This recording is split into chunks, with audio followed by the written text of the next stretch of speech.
تفہیم القرآن سید ابو العلا مودودی، سورہ آل عمران آیات 18 تا 22۔ اعوذ باللہ من الشیطان الرجیم، بسم اللہ الرحمن الرحیم۔ شہد اللہ انہ لا الہ الا ہو۔ ترجمہ: اللہ نے خود شہادت دی ہے کہ اس کے سوا کوئی خدا نہیں ہے۔ تفسیر: یعنی اللہ جو کائنات کی تمام حقیقتوں کا براہ راست علم رکھتا ہے، جو تمام موجودات کو بے حجاب دیکھ رہا ہے، جس کی نگاہ سے زمین و آسمان کی کوئی چیز پوشیدہ نہیں، یہ اس کی شہادت ہے۔ اور اس سے بڑھ کر معتبر عینی شہادت اور کس کی ہوگی کہ پورے عالم وجود میں اس کی اپنی ذات کے سوا کوئی ایسی ہستی نہیں ہے جو خدائی کی صفات سے متصف ہو، خدائی کے اقتدار کی مالک ہو اور خدائی کے حقوق کی مستحق ہو۔ والملائکۃ واولو العلم۔ ترجمہ: اور یہی شہادت فرشتوں اور سب اہل ایمان نے بھی دی ہے۔ تفسیر: اللہ کے بعد سب سے معتبر شہادت فرشتوں کی ہے، کیونکہ وہ سلطنت کائنات کی انتظامی اہلکار ہیں، اور وہ براہ راست اپنے ذاتی علم کی بنا پر شہادت دے رہے ہیں کہ اس سلطنت میں اللہ کے سوا کسی کا حکم نہیں چلتا، اور اس کے سوا کوئی ہستی ایسی نہیں ہے جس کی طرف زمین و آسمان کے انتظامی معاملات میں وہ رجوع کرتے ہوں۔ اس کے بعد مخلوقات میں سے جن لوگوں کو بھی حقائق کا تھوڑا یا بہت علم حاصل ہوا ہے، ان سب کی ابتدائے آفرینش سے آج تک یہ متفقہ شہادت رہی ہے کہ ایک ہی خدا اس پوری کائنات کا مالک و مدبر ہے۔ قائما بالقسط۔ ترجمہ: وہ انصاف پہ قائم ہے۔ لا الہ الا هو العزیز الحکیم۔ ترجمہ: زبردست حکیم کے سوا فی الواقع کوئی خدا نہیں ہے۔ ان الدین عند اللہ الاسلام۔ ترجمہ: اللہ کے نزدیک دین صرف اسلام ہے۔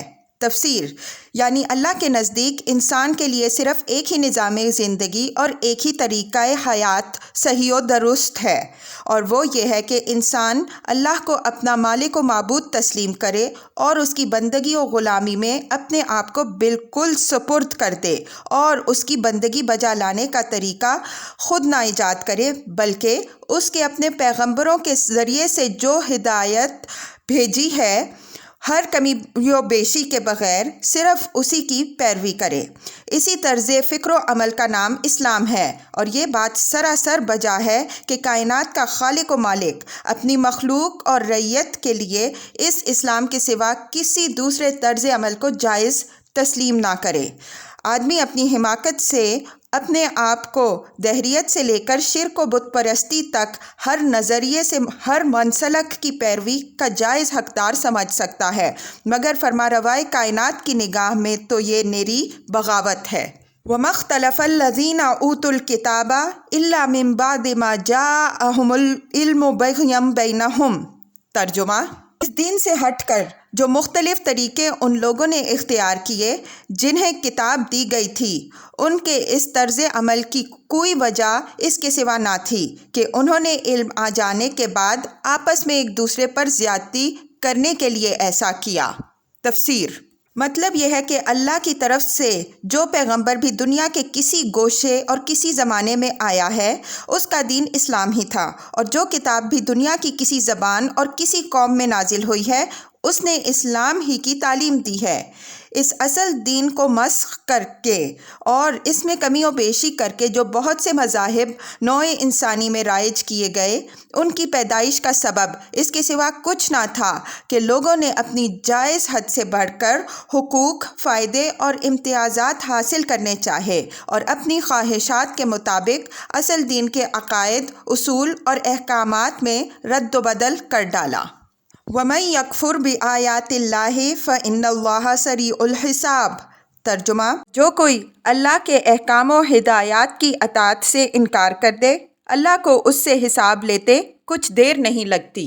فَإِنْ حَاجُّوكَ فَقُلْ أَسْلَمْتُ وَجْهِيَ لِلَّهِ وَمَنِ اتَّبَعَنِ۔ ترجمہ: اب اگر یہ لوگ تم سے جھگڑا کریں تو ان سے کہو، میں نے اور میرے پیرووں نے تو اللہ کے آگے سر تسلیم خم کر دیا ہے۔ وَقُلْ لِلَّذِينَ أُوتُوا الْكِتَابَ وَالْأُمِّيِّينَ أَأَسْلَمْتُمْ۔ ترجمہ: پھر اہل کتاب اور غیر اہل کتاب دونوں سے پوچھو، کیا تم نے بھی اس کی اطاعت و بندگی قبول کی؟ تفسیر: دوسرے الفاظ میں اس بات کو یوں سمجھیے کہ میں اور میرے پیرو تو اس ٹھیٹ اسلام کے قائل ہو چکے ہیں جو خدا کا اصل دین ہے۔ اب تم بتاؤ کہ کیا تم اپنے اور اپنے اسلاف کے بڑھائے ہوئے حاشیوں کو چھوڑ کر اس اصلی و حقیقی دین کی طرف آتے ہو؟ فَإِنْ أَسْلَمُوا فَقَدِ اهْتَدَوْا۔ ترجمہ: اگر کی تو وہ راہ راست پا گئے۔ وَإِنْ تَوَلَّوْا فَإِنَّمَا عَلَيْكَ الْبَلَاغُ۔